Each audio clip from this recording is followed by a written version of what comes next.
Hello and welcome to Adit humanity classes. आज हम class 12th की इकोनॉमिक्स की second book Indian economic development के चैप्टर 1 करने जा रहे हैं। और ये हम इस चैप्टर में देखेंगे कि इंडिया इंडिपेंडेंस जब हुआ था उससे पहले इंडियन इकोनॉमी किस तरह का था, उसका क्या क्या फीचर्स थे। इसमें हम इंडियन इकोनॉमी के एग्रीकल्चर के बारे में देखेंगे, लो लेवल ऑफ इकोनॉमिक डेवलपमेंट हम पढ़ेंगे। उसके बाद हम इसमें ये भी देखेंगे किस तरह से इंडस्ट्रियल सेक्टर का पोजीशन था उस समय, उसका फॉरेन ट्रेड देखना है, हमें इंफ्रास्ट्रक्चर देखना है।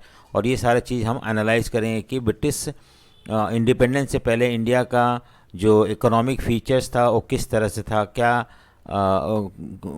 कंडीशन था उस समय। ये सारी चीज़ हम जानने की कोशिश करेंगे। So let us begin the chapter. लेकिन अगर आपने मेरे चैनल को सब्सक्राइब नहीं किया तो सब्सक्राइब कर ले, लाइक और शेयर करें and also press the bell icon so that you get the notification whenever any new videos are uploaded. So let us begin the chapter. Indian economy on the eve of independence. The structure of India's present day economy is not just current making, it has its root stepped in the history, particularly in the period when India was under British rule. तो आज हम जिस position में अपने Indian economy को देख रहे हैं और इसका जो भी पोजीशन है वो पोजीशन जो क्रिएट हुआ था ब्रिटिश जब इंडिया में थे उसके समय, उस समय the sole purpose of British rule in India was to reduce India to a supplier of raw material to British so that their industry could grow. In order to understand this kind and the level of Indian economy in last 7 decades, we need to understand the exploitative nature of British rule in India. तो अगर हमें आज़ादी के बाद जो India का economy है 7 decade 70 सालों में, अगर उसको हमें समझना है तो हमें ये समझना ज़रूरी है कि ब्रिटिश के समय इंडियन इकोनॉमी किस तरह से एक्सप्लॉइट किया गया था और ब्रिटिश का क्या सोल पर्पस था इंडिया में, कि इंडिया को एक सप्लायर ऑफ रॉ मटेरियल बनाना और एक मार्केट कन्वर्ट करना जिससे कोई यहाँ आके बेच सके अपने सामान को. So that was the main purpose of British rule in India. So what all they did with our economy that we are going to study. So some of the feature of Indian economy at the time of independence or on the eve of independence, ये है first point हम उसमें करने जा रहे हैं. लो level of economic development under the colonial rule. Colonial मतलब British rule. जब इंडिया में ब्रिटिश रूल था 1947 से पहले, उस समय हमारा जो इकोनॉमिक डेवलपमेंट था बहुत ही लो था, कम था. क्यों कम था, क्या? सो दो agriculture was the main occupation before the advent of British rule. British आने से पहले इंडिया में जो मेन हमारा एग्रीकल्चर जो था वो मेन ऑक्यूपेशन था. ज़्यादातर लोग एग्रीकल्चर पर डिपेंड करते थे. It had well developed handicraft industry and produce variety of cotton and silk, metal and precious stone which had world wide market. देखो, हालांकि इंडियन हमारा जो मेन ऑक्यूपेशन था एग्रीकल्चर था, एग्रीकल्चर के बावजूद भी बहुत सारे हैंडीक्राफ्ट इंडस्ट्री इंडिया में फ्लोरिश कर रहे थे और उन लोग ऐसे हैंडीक्राफ्ट गुड्स बनाते थे जैसे कॉटन, सिल्क वगैरह के थे, मेटल और प्रेशियस स्टोन, जो कि वर्ल्ड वाइड डिमांड था और वर्ल्ड वाइड मार्केट में हमारे सामान बिकते थे ब्रिटिश आने से पहले. Colonial government followed an economic policy that favour the British economy rather than Indian economy. तो उन्होंने जब इंडिया में ब्रिटिश आ गए तो उन्होंने ऐसे पॉलिसी फॉलो किया, ऐसे इकोनॉमिक पॉलिसी अडॉप्ट किया जिससे कि उनके इकोनॉमी को फेवर हो सके, ना कि इंडियन इकोनॉमी को. The main motive was to convert India as a supplier of raw material. India से रॉ मटेरियल सप्लाई कर सके अपने यहाँ, क्योंकि उन्होंने बहुत सारे इंडस्ट्रीज सेटअप किए थे इंडस्ट्रियल रेवोल्यूशन के बाद इंग्लैंड में, और उन सारे इंडस्ट्रीज़ को चलाने के लिए, उन सारे इंडस्ट्रीज़ को रन करने के लिए उन्हें रॉ मटेरियल की ज़रूरत पड़ती थी. और वो उस रॉ मटेरियल का जो सप्लाई था वो इंडिया से करना उनका मेन मोटिव था. और फिर वहाँ उस इंडस्ट्री से जो भी सामान बनता था, जो भी फिनिश गुड तैयार होते थे, उसको इंडिया में ला के बेचना जिससे कि प्रॉफिट अर्न कर सके, ये उनका मेन मोटिव था.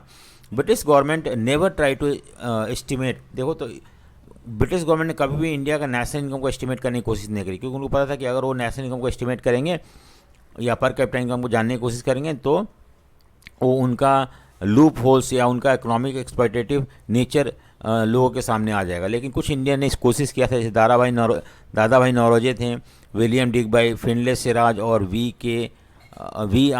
राव जो थे, इन्होंने इंडिया का नेशनल इनकम और पर कैपिटा इनकम एस्टिमेट करने की कोशिश करी थी. It was from that in the first half of 20th century national income increased by less than 2%.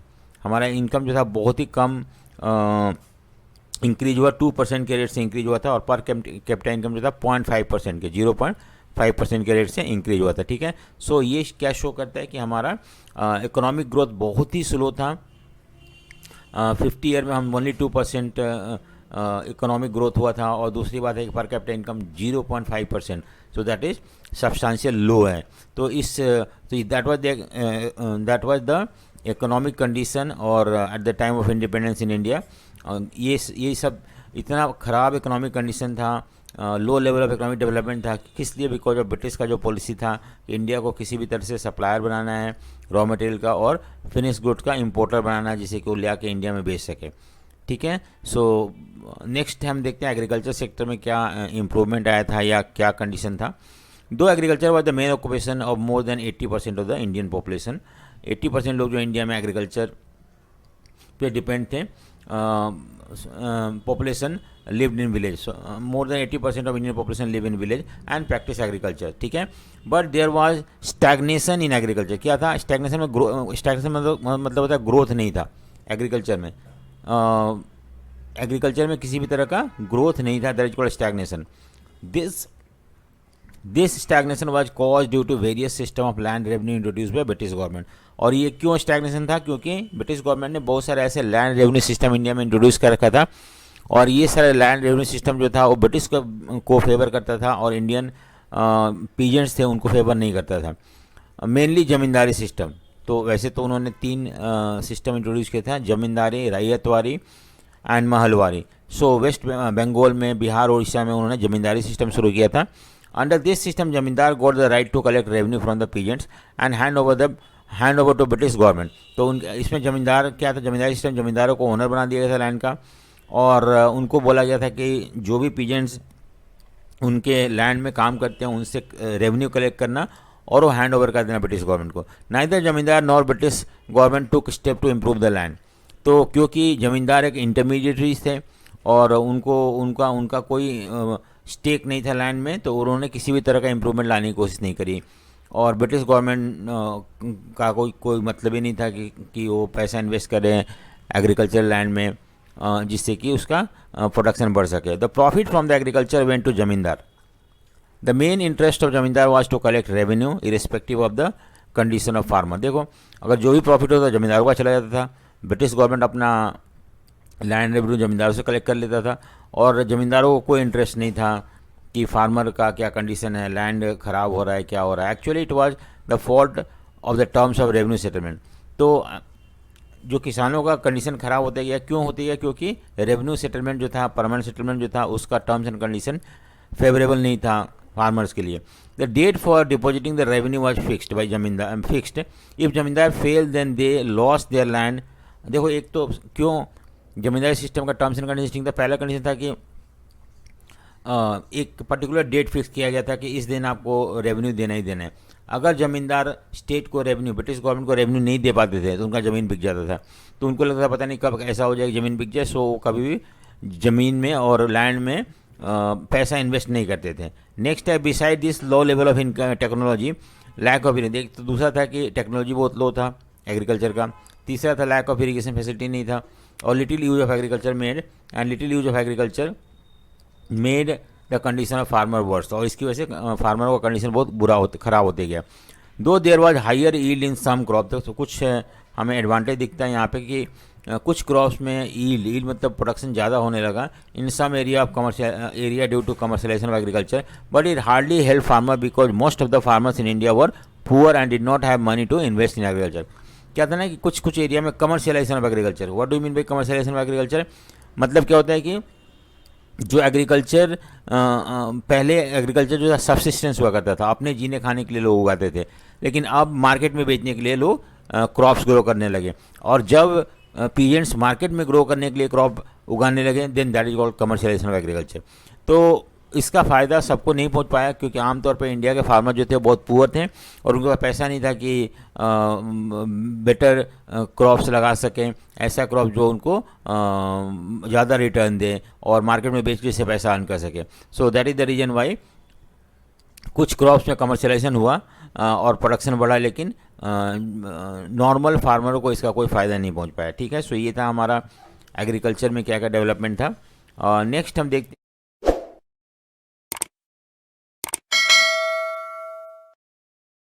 हैं कि इंडस्ट्रियल सेक्टर में, इंडस्ट्री में क्या ब्रिटिश समय डेवलपमेंट हुआ था या नहीं हुआ था, ग्रोथ हुआ था या नहीं हुआ था। During British rule India could not develop it's industrial base, नहीं इंडस्ट्री नहीं लगा पाया ज़्यादातर। It's world famous handicraft industry was decline and it was not followed by modern industry. आमतौर पे क्या हुआ कि दूसरे कंट्री में, ब्रिटेन वगैरह में भी हैंडीक्राफ्ट इंडस्ट्री धीरे धीरे डिक्लाइन होने लगा, लेकिन उसके जगह पे हम देखते हैं कि मॉडर्न इंडस्ट्री फॉलो किया जाता है, मतलब मॉडर्न इंडस्ट्री इस्टेब्लिश कर रिप्लेस करता है हैंडीक्राफ्ट इंडस्ट्री को। लेकिन इंडिया में ऐसा नहीं हुआ। इंडिया में हैंडीक्राफ्ट इंडस्ट्री बर्बाद हो गया, लेकिन उसके जगह पे मॉडर्न इंडस्ट्री आया नहीं। The main motive of colonial government behind systematic deindustrialisation was, क्या कारण था कि ब्रिटिश गवर्नमेंट ने प्रॉपर वे में इंडिया को डी इंडस्ट्रियलाइज कर दिया, इंडस्ट्री इंडिया का बर्बाद कर दिया। Convert India into exporter raw material, अगर मान लो इंडिया में हैंडक्राफ्ट इंडस्ट्री सर्वाइव करता तो उन्होंने इंडिया का, तो ऐसे इंडस्ट्री जो थे इंडिया के रॉ मटेरियल को यूज़ करते हैं और फिर वो रॉ मटेरियल ब्रिटिश को नहीं मिल पाता अपने यहाँ बेचने के लिए, अपने यहाँ एक्सपोर्ट करने के लिए, क्योंकि उनको इन सारे रॉ मटेरियल की ज़रूरत थी अपने यहाँ इंडस्ट्री चलाने के लिए। और दूसरा था कि वो चाहते थे कि इंडिया एक मार्केट बन के रहे जहाँ पे कि ब्रिटेन में जो भी प्रोडक्ट प्रोड्यूस हो रहा है उसको इंडिया में ला के बेच सके। और इस दो मोटिव को ध्यान में रखते उन्होंने इंडिया को डी इंडस्ट्रियलाइज करना शुरू कर दिया। उन्होंने इंडिया का हैंडीक्राफ्ट इंडस्ट्री को डिस्ट्रॉय करना शुरू कर दिया। Due to this policy there was a large scale unemployment in India. जब इंडिया का हैंडीक्राफ्ट इंडस्ट्री खत्म हो गया तो यहाँ पर अनएम्प्लॉयमेंट शुरू हो गया। And the demand for Indian market was met by imported goods from Britain. और जब इंडिया का हैंडीक्राफ्ट इंडस्ट्री बंद हो गया या प्रोडक्शन कम हो गया इंडिया में, तो उस कमी को पूरा करने के लिए ब्रिटेन से गुड्स ला के बेचा जाता है इंडियन मार्केट में। In the second half of 19th century, modern industry began to develop in India, but its progress was very slow. हालांकि मॉडर्न इंडस्ट्री इंडिया में लगना शुरू हो गया second half of 19th century 1850 के बाद, लेकिन बहुत स्लो था, इतना स्लो कि it could not adjust it self with the changing या अनएम्प्लॉयमेंट जो इंडिया में होता है उसको एब्जॉर्ब नहीं कर पाया। इट वॉज कन्फाइंड टू, लेकिन कुछ इंडस्ट्री डेवलप हुए, कॉटन, टेक्सटाइल मिल वगैरह, विच वर लोकेटेड इन द वेस्टर्न घाट। सब जगह नहीं था, बंगाल में था रेस्पेक्टिवली। ठीक है, सो कॉटन मिल जो था वो आपका वेस्टर्न घाट में था, पंजाब, गुजरात, महाराष्ट्र में, और जूट जो था वेस्ट बंगाल में जूट मिल वगैरह सेटअप किए गए। लेटर इन 1907, इंपॉर्टेंट है ये कि TISCO, Tata iron steel company जो है Tata iron steel company came up under private sector. तो इंडियन कुछ बिजनेसमैन थे, उन्होंने भी इंडस्ट्रियल सेक्टर में वेंचर किया, और जैसे कि Tata iron steel company setup किया गया। Beside sugar, cement, paper industries also came up after second world war. तो इस तरह से कुछ और इंडस्ट्री सेटअप किए गए 1945 के बाद। लेकिन ब्रिटिश के समय हम देखते हैं कि कुछ ज़्यादा प्रोग्रेस नहीं हुआ है इंडस्ट्री को लेके। However there was hardly any capital good industry, ऐसे इंडस्ट्री जो कि मशीन बनाता हो उसको हम कैपिटल गुड इंडस्ट्री बोलते हैं। These industries are those industries that produce machinery that can be further use for the production of consumer goods. तो ऐसे इंडस्ट्री होते थे जो कि जो कि मशीनरी बनाए जो कि आगे गुड्स प्रोड्यूस करें, कि हमारे यहाँ इसकी कमी थी। Though a few industries that came up here and there but they were not substitute for the displacement of handicraft industry. हालांकि कहीं इधर उधर कुछ इंडस्ट्री सेटअप किए गए, लेकिन जो ऑल ओवर इंडिया में हैंडीक्राफ्ट इंडस्ट्री था उसको ये रिप्लेस नहीं कर पाया, उसके जगह पे ये इंडस्ट्री नहीं आ पाया, और इसकी वजह से बहुत सारे लोग अनएम्प्लॉयड हो गए। Moreover contribution to industrial sector to GDP remain very low. So आपको पता है कि जीडीपी मतलब कंट्री का इनकम, जीडीपी मतलब कंट्री का इनकम होता है। 3 सेक्टर होते हैं, प्राइमरी सेक्टर, सेकेंडरी सेक्टर और टर्सरी सेक्टर होता है। ठीक है, सो इन तीनों का जो कंट्रीब्यूशन होता है उसको ऐड करके हम जीडीपी निकालते हैं। तो अभी भी हम देखते हैं इस समय भी ज़्यादातर कंट्रीब्यूशन जो था वो आपका एग्रीकल्चर का था जीडीपी में ज़्यादा, हाँ, और इंडस्ट्री और टर्सरी सेक्टर का कंट्रीब्यूशन बहुत ही कम था। So that is another point. ठीक है, so another limitation that whatever modern industry develop were confined to public sector. और दूसरी बात है कि यहाँ पे जो प्राइवेट सेक्टर में उतना ज़्यादा पैसा लोगों के पास था नहीं, या लोग इन्वेस्ट करने को तैयार नहीं थे। इसकी वजह से जो भी इंडस्ट्री डेवलप हुआ वो गवर्नमेंट सेक्टर के अंडर डेवलप हुआ। They were also few in number, like railway, power generation हो गया, कम्युनिकेशन, पोर्ट वगैरह, ये ब्रिटिश गवर्नमेंट ने डेवलप किया, और प्राइवेट सेक्टर का इसमें कोई रोल नहीं था, ठीक है। सो ये है इंडस्ट्रियल सेक्टर का development British on the eve of independence. Foreign trade का क्या पोजीशन था उस समय, हम ये भी देखते हैं। Since ancient time India had been an important trading nation. शुरू से ही देखते हैं कि इंडिया जो था अपना फिनिश गुड एक्सपोर्ट करता था दूसरे कंट्री में और बहुत सारा पैसा अर्न करता था in the form of gold and silver. But due to British restrictive policy India foreign trade was adversely affected in its structure. एक तो स्ट्रक्चर देखेंगे किस तरह से इफेक्ट हुआ, कॉम्पोजिशन एंड वॉल्यूम में, ठीक है। इन तीन चीज़ों में कैसे इंडिया का फॉरेन ट्रेड इफेक्ट हुआ ब्रिटिश आने के बाद। As a result India become exporter of raw material and importer of finish good. तो हमारा स्ट्रक्चर जो था कि पहले हम फिनिश गुड एक्सपोर्ट करते थे, अब हम रॉ मटेरियल एक्सपोर्ट करना शुरू कर दिए और हम इंपोर्ट करने लगे फिनिश गुड। सो ये एक चेंज आया जो कि स्ट्रक्चर में चेंज था। दूसरी बात है British had monopoly over India's export and import, hence half of the India foreign trade restricted to British only. पहले क्या था कि इंडिया का जो एक्सपोर्ट था करीब करीब सारे कंट्री में जाया करते थे, लेकिन अब जो था 50% ऑफ इंडिया एक्सपोर्ट जो था अब ब्रिटिश को जाने लगा। क्यों? क्योंकि ब्रिटेन होने लगा, ब्रिटेन से होने लगा, ब्रिटिश से होने लगा। ऐसा क्यों था? क्योंकि उन्होंने उनकी इंडिया का एक्सपोर्ट इंपोर्ट पे मोनोपोली था, उनका पूरा अधिकार था और इसकी वजह से, ठीक है। So the opening of Suez canal, ये इंपॉर्टेंट है। 1869 में सुएज कैनाल को ओपन किया गया था और उसके बाद से हम देखते हैं कि इंडिया और ब्रिटेन का डिस्टेंस जो था बहुत कम हो जाता है। पहले बहुत ज़्यादा दूरी था और बहुत टाइम लगता था वहाँ से यहाँ आने में, लेकिन अब वो रिड्यूस कर दिया हो गया सुएज कैनाल बनने के बाद। Foreign another feature of India foreign trade during the colonial period was a large export surplus. देखो ये बेनिफिट, ये एक पॉजिटिव पॉइंट है कि हमारे एक्सपोर्ट सरप्लस हुआ करता था, क्योंकि हम एक्सपोर्ट जो था ज़्यादा करते थे और इंपोर्ट कम करते थे। जैसे कि मान लो कि हमने 100 रुपीज़ का एक्सपोर्ट किया, ठीक है, और इंपोर्ट जो था सिर्फ 80 रुपीज़ का और 70 रुपीज़ का सपोज, तो 30 रुपीज़ का जो सरप्लस था हमारे पास। लेकिन ये सरप्लस जो था ना इंडियन को फ़ायदा, इससे इंडियन लोगों को फ़ायदा नहीं होता था, but it was beneficial for the Indian as several essential commodity like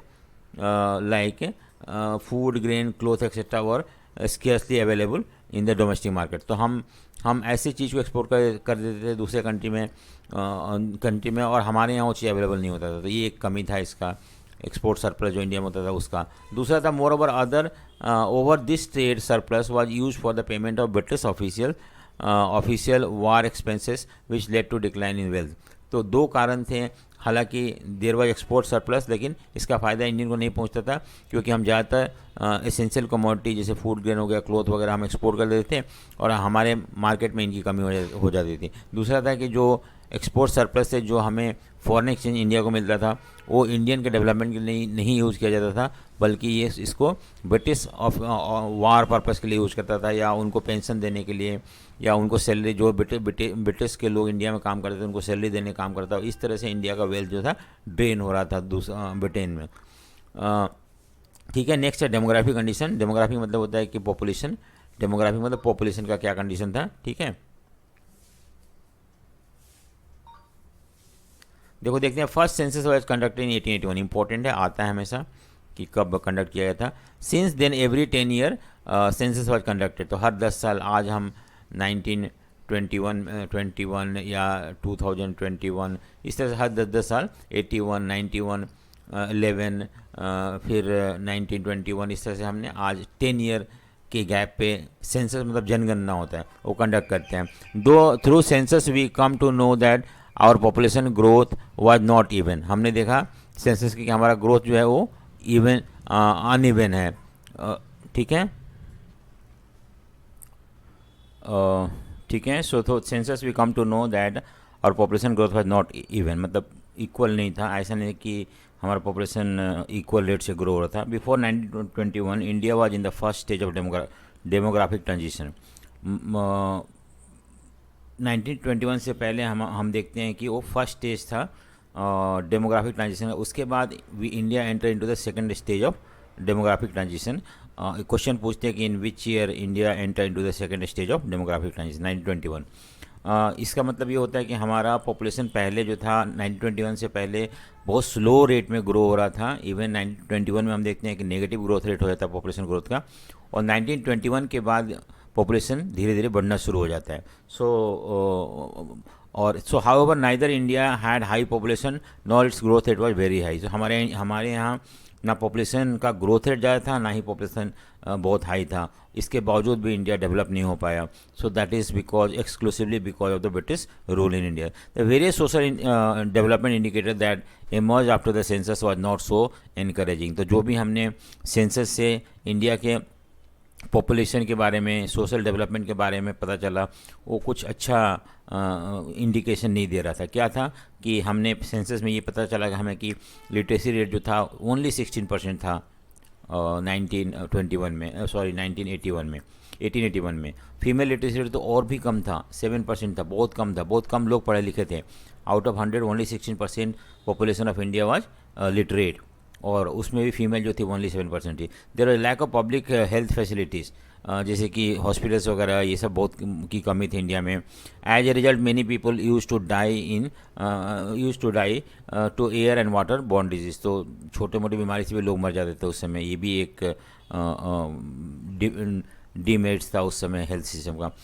general mortality rate was high, मतलब कि मोर्टेलिटी रेट मतलब rate at which, so infant mortality rate, जो एक साल से कम बच्चे जो मर जाते थे, वो 218 था। Out of 4218 children use to die in India, मर जाते थे, डेथ हो जाती थी उनकी। और today it is just 40%। Today आज वो कम होके बहुत कम हो गया, 40% और भी कम हो गया है। ठीक है। सो नेक्स्ट है लाइफ एक्सपेक्टेंसी जो था 44 ईयर था। आमतौर पे एवरेज लोग जो जिंदा रहते थे वो 44 ईयर तक, लेकिन it has increase now to 68। So after independence government of India ने इस पे ज़्यादा ध्यान दिया इसकी वजह से।